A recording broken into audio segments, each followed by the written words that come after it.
Welcome to DTF Film Session number 28. I'm Max Dean. You can find me on Twitter at @TheMaxDean, and I am back with Coach Reagan Smith at @CReaganSmith on Twitter to talk about the quarterback that we have been waiting to break down for quite a while. That's going to be Hendon Hooker, the somewhat polarizing prospect out of Tennessee. So, uh, Hooker is, pretty big body guy. He's not super tall, but he's got a great arm, and he had a ton of production this past year. He's a little bit hurt right now, and he's a little bit older. So that kind of all encompasses everything that people love to talk about with him. But how you doing today, Coach? It's good to see you again. Good to see you too. Doing great, my man. Beautiful. So, you were excited to talk about Hooker. The first conversation we ever had, you asked me, of course, who are some of my favorite prospects, and then I asked the same back of you, and you were like, man, I just don't understand why Hooker's not in the same conversation as some of these other guys, particularly a Will Levis. So, before we jump into the tape, why don't you kind of lay out why that is? Why is he your guy this year, or one of them at least? All right. So I've really spent a lot of time examining Hooker and his game and all of those things. And the more I see, the more I learn. At the same time, I don't feel like there's a whole lot that separates him from the rest of the group.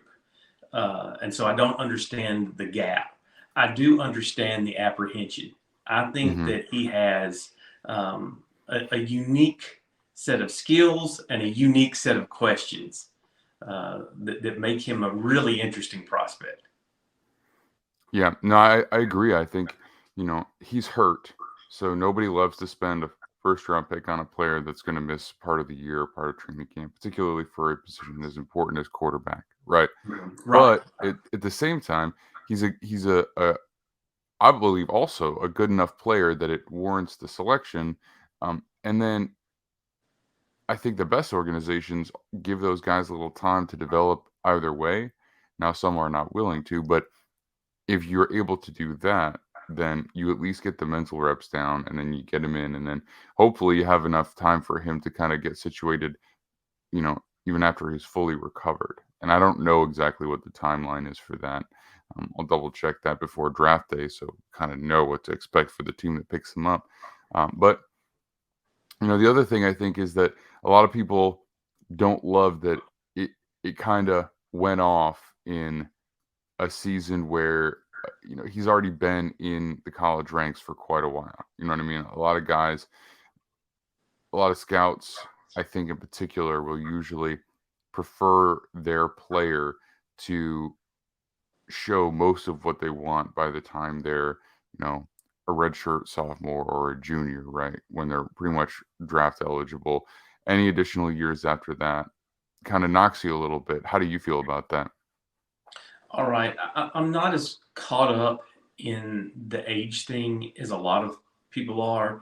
And I understand there's a lot of history there in the NFL, guys post 25 having success, being drafted and stuff like that at all positions. But in today's NFL, when they're drafting so many athletic quarterbacks that are exposed to hits and the projected lifespan of that quarterback being a runner and thrower, I don't see an issue with Hooker, who is much more of a thrower, and his projected career span from his age. I think that Mhm. they're comparable, and I guess that's a unique perspective that I take. Um, I understand the injury concern as well. That would probably be something more concerning because most teams that are drafting a quarterback want an immediate return on their investment. So I do understand some apprehension in that regard, but I think it might be a bit overblown overall from the he's too old perspective. Yeah, I tend to agree. I think there are definitely some things to pick out about his game in particular, but that's not something that I get particularly caught up in. All right, so let's jump into the tape here. Like I Mm-hmm. said, he's a pretty big body guy. He's 6'3", 217. He's not massive, but he's sturdy. You can tell Right. when he runs, right? He runs with some good power. They're willing. I didn't include any clips here, but they're willing to include him in some quarterback power plays, which you might not do as much in the NFL, but the viability of those plays is nice. So let's take a look at what we've got here.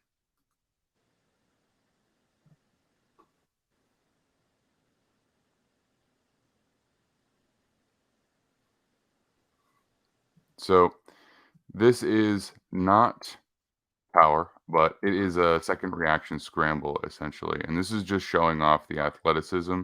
Right. So I'll let you actually watch it once more through just from this angle, and then you get a better view of it in the end zone because that's where you kind of see the twitchiness more effectively.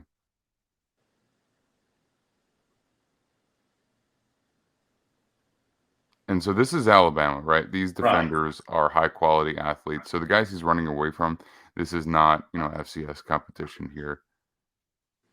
Exactly. I mean, what I like here is the fact that he can do it and he avoids taking a big hit. It's not like the focus of his game. And in the NFL, quarterbacks who do have the athleticism and the escapability but avoid hits are much more likely to last longer rather than a quarterback power zone read type runner. Yeah, I agree. And you see the wiggle too. So sometimes that's not just because you're fast doesn't mean you're a good elusive quarterback. But I saw multiple times where, he's just like a running back. He's kind of pressing and then making his move. He's not just trying to run away from you, or he's not just like running up and just, without that natural feel for rushing. All right. So I think we're going to go It's back. almost the difference between pulling it down and running with vision and pulling it down and running with panic. And he runs Right. with vision. 100%. So, um, I think that athleticism is 100% translatable, and that rushing ability is 100% translatable. All right, so you're the coach. I'm gonna let you talk through this play a little bit, so in terms of what you see about how he's reading the coverage and his decision making process here. Okay, so obviously, that there is the potential here for an RPO aspect. Obviously, I don't know if they're calling this or if he's reading this. Hmm. If this is a play action pass or an RPO, I think it gets overplayed from every time somebody puts the ball in the belly of a running back these days. People want to call it an RPO. Hmm. That may or may not be the case here. Um, but I love his accuracy. His deep ball is, really good most of the time. Um, Hmm. Sometimes he's late, more time than I would like him to be. Hmm. He's late getting the ball out, um, and occasionally he will just throw it up.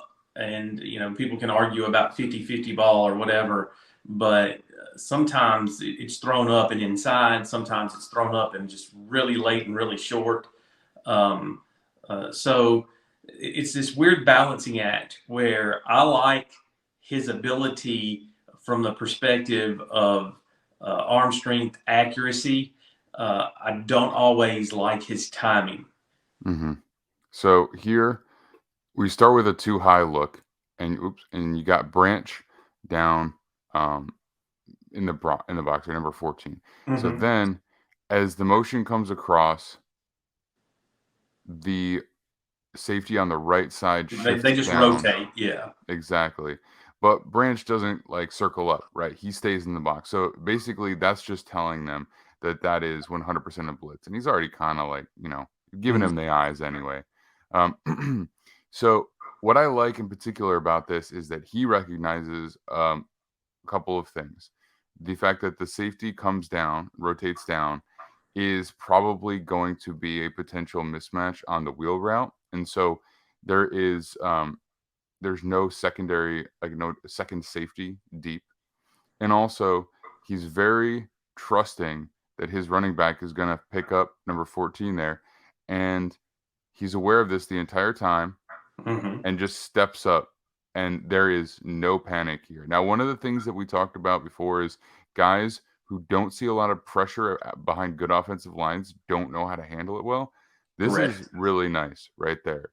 Now, I like maybe like a little anticipation here, letting him kind of run past him, Mm-hmm. while the ball's in the air, kind of waits to see it. But it is a good read, in my opinion. And then it's, it's not the perfectly placed ball, but just generally speaking, his accuracy is good. So I'm not going to knock him too hard on that. Um, Right. He can make the play. mhm. He throws a ball that allows the receiver to make a play. And so this is just facing that pressure. Yep. Yeah, that dip. That's a really good Quick little job. step. And then just resets, You see that knowing that he's going in to see it. you see it Go in ahead. quarterback drills all the time. Right. That utilizing that dip. Yeah. And it's just a touch underthrown because he is beat, which is unfortunate. But everything else about this play I really liked. Okay. All right. Next one. Whoops.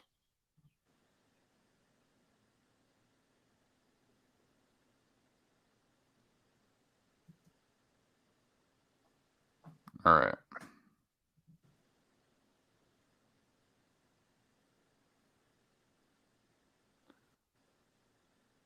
So this is cover 4. It's quarters. Yeah. And he is going to try and hit his slot receiver, who is pretty out wide. And he uses his eye. So, first of all, it's play action. Pretty much nobody really bites on that except for the one safety who matters. So, he targets him, and he pulls the other safety a little bit off to the right side Mm-hmm. and then releases a beautiful pass to his intended receiver. Now, again, I think this could be just a little earlier, but he's Mm-hmm. so cleanly beaten them that it doesn't really matter. And this is also a really nice job with pass protection. So he's never really in any danger of getting hit there. But just like because the speed of things is a little bit faster at the next level, I would like to see um, just a little bit quicker of a release and That's quicker another of a signal. concern. That's another concern. His release is a little long. There's a little bit of a whipped load situation happening Hmm. where he just, he takes the ball, back a little further instead of it already being loaded. Obviously, this is nitpicking. I'm not saying that's a determining factor, but when you put it all together, these are all things that guys that are analyzing his play are going to take into account. Yeah. Um, The downside of the slower release for an NFL quarterback is that it gives defenders more time to react and fill throwing lanes. And so you can see interceptions happen more just mhm. because defenders started their break that split second earlier, and that matters. But also, you'll see more balls tipped at the line of scrimmage. It's something you see with Justin Fields, where it's like he he you know he got this long windup where he kind of like brings the ball down to his hip and all the way around. And Hooker's isn't as bad as that, but it's just a little bit. The footwork is nice and quick, and then like as he brings it over his shoulder, he's just like guiding the ball a little bit, and he's Mhm. really good at it. But it's like it gives that defender just that little extra time here. But in terms of how he reads it, so it's the play action. When the play action happens, he sees the safety on the defensive right, kind of step in just a little bit, and then he looks to his right and pulls off the left side safety, and then easy. Right. So here's my question. You know, how much of this is scheme related? How much did they know on film from Alabama how they would react to that specific set of the action, Hmm. the inside seam vertical.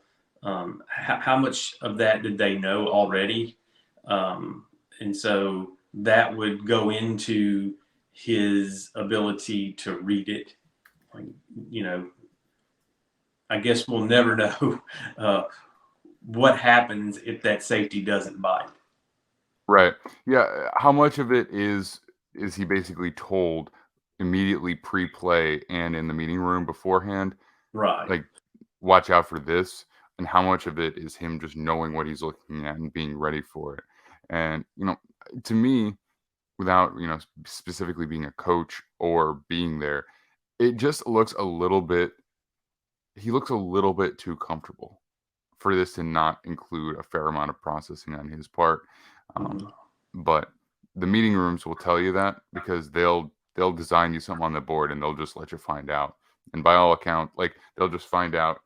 Um, um, they'll throw it up there, and if you can't like tell them exactly what's happening, then they'll know that either you're coached up pre-snap or whatever the case might be. Right. We don't know that though, so it is a good question. All right. So looks like. This is what I do like. His accuracy is what really makes me think he has a chance and that he belongs Mhm. in the conversation. Because any of his accuracy, intense throws, they're just good. He finds the receiver, especially in the middle of the field, intermediate to deep. He gets the ball to the guy in the right spot, and that's one of the things that really makes me think that he belongs in the conversation. Yeah, I think he might have the most catchable ball behind CJ Stroud. Um, Bryce Young throws a really nice ball too, so it's not a knock, but just the consistent placement and accuracy is really nice from Hooker. Um, so they're stacking their receivers here to create a little bit of separation. They do a good job of passing it off defensively because it is man coverage. I Right. believe it looks like cover one man. Yeah. And he's very patient and waits. So there is a preemptive nature because he starts his release before he's fully cleared the slot corner there, because Right. he's throwing that dig, but it's preemptive. But again, like when I play it in full speed, you just, especially on the other view, you just kind of see it's not, feet are quick, and then it's very just like smooth but kind of elongated release. Like you don't just see that, like, I know what's his name, uh the guy who does the quarterback film breakdowns. Oh geez, what's his name? JT JT O'Sullivan. O'Sullivan. Yeah. Yeah, like he talks about the boom. Like you don't get the boom from Mhm. from Hendon Hooker here. Again, this is really good play design. Getting in the stack. We utilize stack a lot in my offense. Getting in the stack and knowing how that's going to affect the defense. It's a great way to attack man principles or zone principles. It's Hmm. especially effective versus man, because it becomes hard to discern who's got who. You have to know, you know, what you're going to do, what your rules are when you Hmm. get a stack receiver, and then to utilize them in that way to run that hitch and that dig over the top of it. Um, it's a very clever scheme, and so there's that issue in evaluating Hooker. A lot of people feel like he's the beneficiary of scheme and a scheme Hmm. that's not NFL friendly. And so how does that figure into everything? So I do get the challenge in evaluating him. I just see enough upside to push him up toward the group. I'm not Mhm. saying he's the best, and I'm not saying he's phenomenal. I tend to think the group at the top might be a little overrated, and he's definitely underrated. Yeah, I get that. I think the conversation about the guys at the top we just don't have time for today, and we can have that every day, all day. But the reality is that the knocks on him, I think, are accentuated by some of those external issues, like the injury and the age. Because I wouldn't say Yeah. he's injury prone; it's a singular injury that's going to make him miss some time. Which, and everyone's going to feel different about that and the age as well. But the knocks on his gameplay, think there are first round picks taken very regularly who are at the same caliber as him. Now, this last play, this is pretty straightforward. There isn't really anybody open except for his outlet receiver at the bottom, the Hmm. the running back, which he should have take way earlier because from snap to when he's sacked here, he holds the ball way too long. And this is one of the things that we do worry about with a quarterback um, who has a really good offensive line. They get a little bit comfortable hanging out back there. But I think this is well over 3 seconds of just holding Hmm. the ball and then taking a sack. So, This is one of the things that I really noticed is that he's able to just hang in the pocket a long mhm, time on a bunch of reps. And that is just not something that he's going to experience in the NFL. Tennessee's offensive line protected really, really well, allowed him to throw a lot of really deep verticals, things he released fairly late, just longer developing plays. And so that does call into question a transition mhm, from the college level and his scheme to the NFL. And my concern is that I don't know that this scheme can follow him to the NFL. There's just not enough time, mhm. not enough situations where receivers are going to beat people over the top So extraordinarily, consistently. extraordinarily badly. Yeah, Uh, and I so agree. I think that's a concern. The people have the same questions about Ohio State just because the quality of receiver that they have there is so ridiculous that the Right. quarterbacks, they get comfortable expecting the receiver to get open pretty much always. So they'll always give him that extra second because then they can just deliver the ball to a wide open receiver who's got great hands. So, that's something that people worry about with Stroud, but I feel like I don't worry about that with him in particular. Excuse me. The thing is that you see him hit his checkdowns here on a pretty consistent basis. So this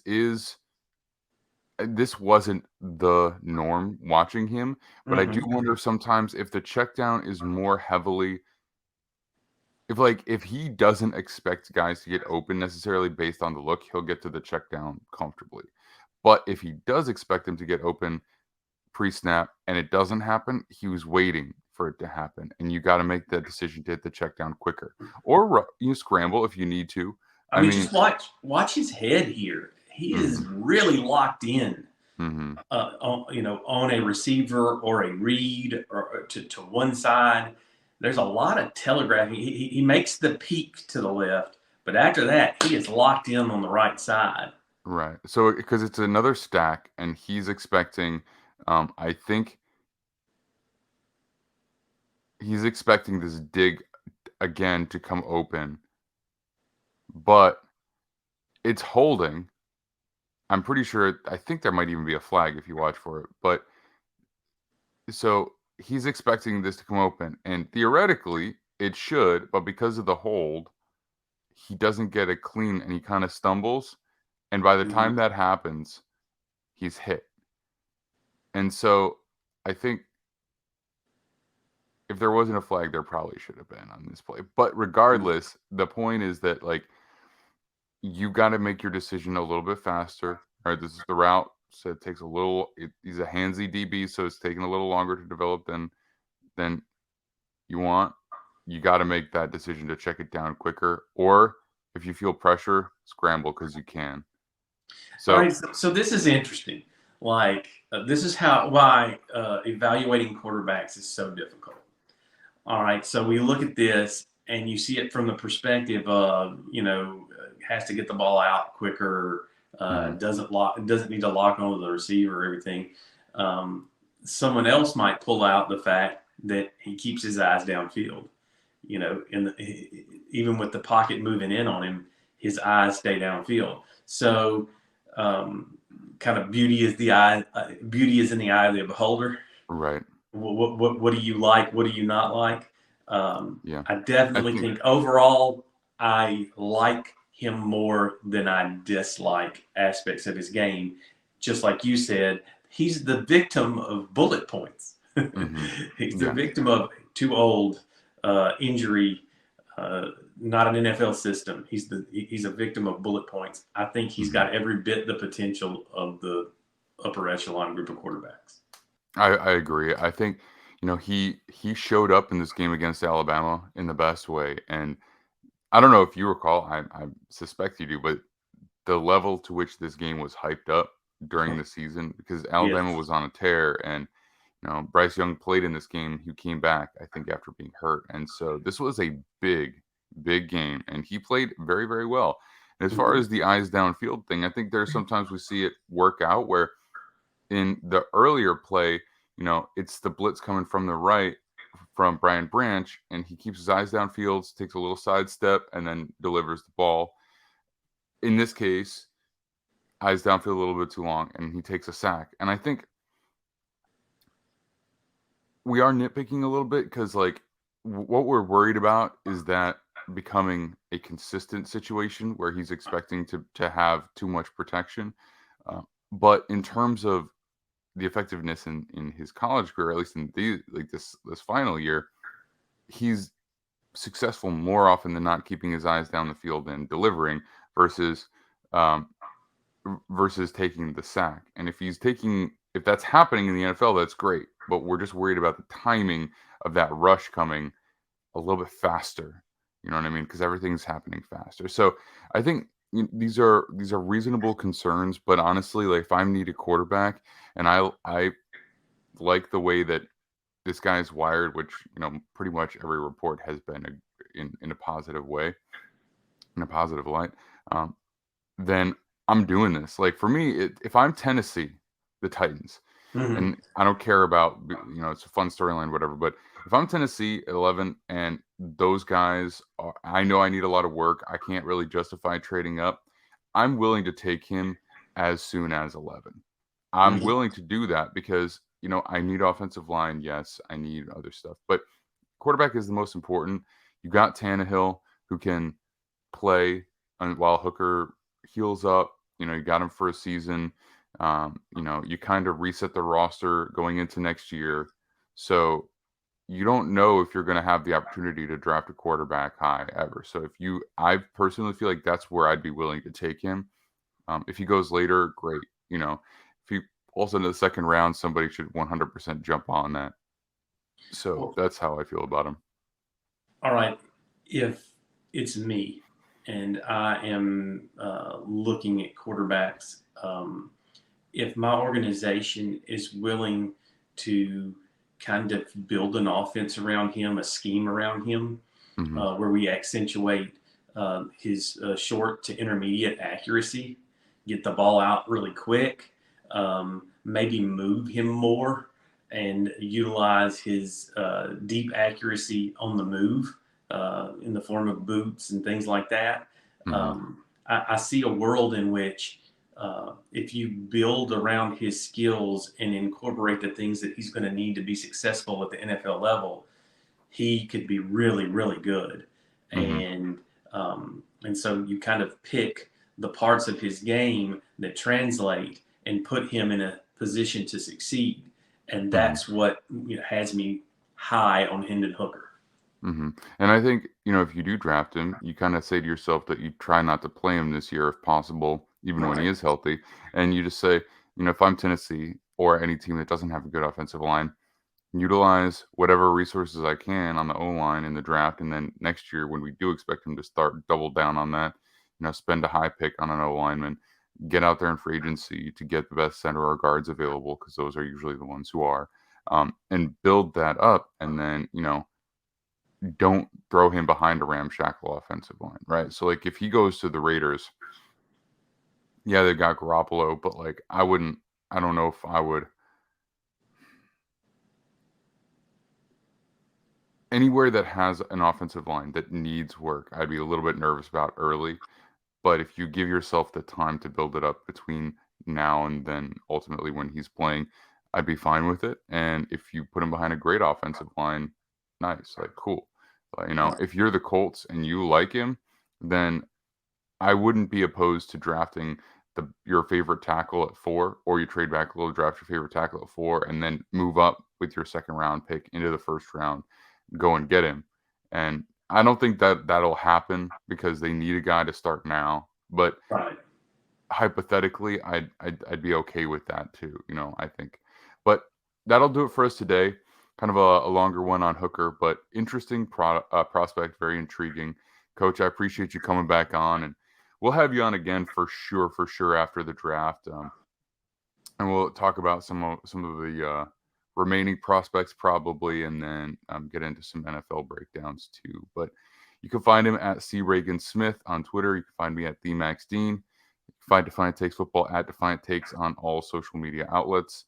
You can find our written work over at defianttakesfootball.com, and of course, all of our prospect breakdowns and live streams right here on the channel. All right.